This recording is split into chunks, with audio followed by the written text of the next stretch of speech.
Hello everyone. மெண்டோரா சீரீஸில் அடுத்து நம்ம பார்க்கக்கூடிய ஒரு கேள்வி இருக்குது. சிம்பிளிஃபிகேஷனில் இந்த டிஎன்பிஎஸ்சியில் ஏற்கனவே கேட்ட கேள்விங்க.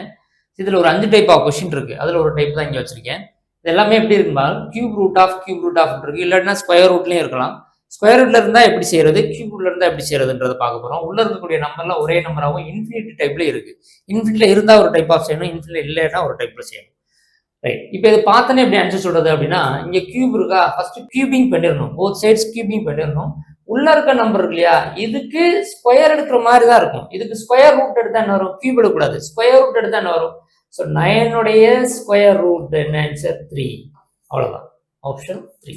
இப்போ உங்களுக்கு ஒரு டவுட் வரும், சார் இங்கே கியூப் இருக்கு, நீங்கள் ஏன் ஸ்கொயர் ரூட் எடுக்கிறீங்கன்னு. இப்போ இதை டீட்டெயிலாக எப்படி அப்ரோச் பண்ணுறேன்னு பாருங்க. பேஸ்ட் ஆன் த கான்செப்ட், ஒரு கான்செப்டை பேஸ் பண்ணி தான் அதை சொல்கிறேன். அந்த கான்செப்ட் என்னன்னு டீட்டெயிலாக சொல்லிடுறேன் பாருங்க. ரொம்ப ஈஸியான மெத்தடுங்க. எப்பயுமே ஒரு கான்செப்ட் தெரிஞ்சுக்கிட்டீங்கன்னா ரொம்ப ஈஸி. இப்போ இந்த நம்பர் இருக்கு இல்லையா, அந்த கொடுக்கப்பட்ட இந்த எக்ஸ்ன்னு எடுத்துக்கிறேன், எக்ஸ் ஈக்குவல் டு அப்படின்னு இந்த டேர்ம் எடுத்துக்கிறேன்.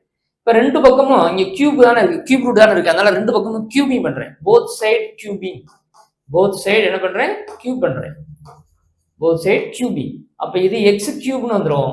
இந்த டேர்ம் என்ன ஆகும், இது ஹோல் கியூப்னு வந்துடும். அதாவது இப்படி இருக்கும், இப்படி இருக்கு இல்லையா, cube root of 9, cube root of 9, cube root of 9 இருக்கு இல்லையா.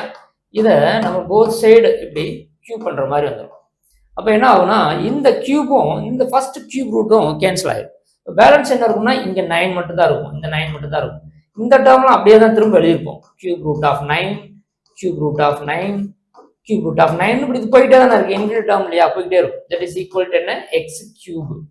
ஆல்ரெடி இந்த டேர்மை நம்ம எக்ஸ் தானே கன்சிடர் பண்ணியிருக்கோம். அப்போ இதுக்கு எக்ஸ் அப்படின்னு வச்சா இந்த 9 மட்டும் இருக்கும். இப்போ X cube equal to 9x. இந்த எக்ஸ்ல இந்த 1 போயிருமா, அப்போ எக்ஸ் ஸ்கொயர் மட்டும் இருக்கும். இப்போ எக்ஸ் ஸ்கொயர் ஈக்குவல் டு 9னா எக்ஸ் ஈக்குவல் டு என்ன வந்திருக்கும், 3 அப்படின்னு வந்துடும். ஸோ ஏன் இந்த ஆன்சர் சொல்றேன்னு புரியுதுங்களா. இதே மாதிரி இங்கே ஒரு கேள்வி இருக்கு, இது ஸ்கொயர் ரூட்ல இருக்கக்கூடிய கேள்வி. இது டிஎன்பிஎஸ்சில குரூப் 2ல கேட்ட கேள்வி. இது உங்களுக்கு தெரியும். இந்த கேள்வி பார்த்த உடனே உள்ள இருக்க நம்பர் தான் ஆன்சர் அப்படின்னு சொல்லுவீங்க. ஸோ 3 பவர்ல 1 இருந்தாலும் 3 இருந்தாலும் 1 தானே. So answer option A is the correct one. இங்க ஸ்கொயர் ரூட் இருந்துச்சுன்னா வேற ஒண்ணுமே செய்ய தேவையில்ல, உள்ள இருக்க நம்பர் என்னவோ அதுதான் ஆன்சரா இருக்கும். பேஸ்ட் ஆன் த கான்செப்ட், எல்லாமே கான்செப்ட் பேஸ் பண்ணி தான். அடுத்தடுத்த சீரீஸ்ல அடுத்தடுத்த சம் பார்க்கலாம். தேங்க்யூ.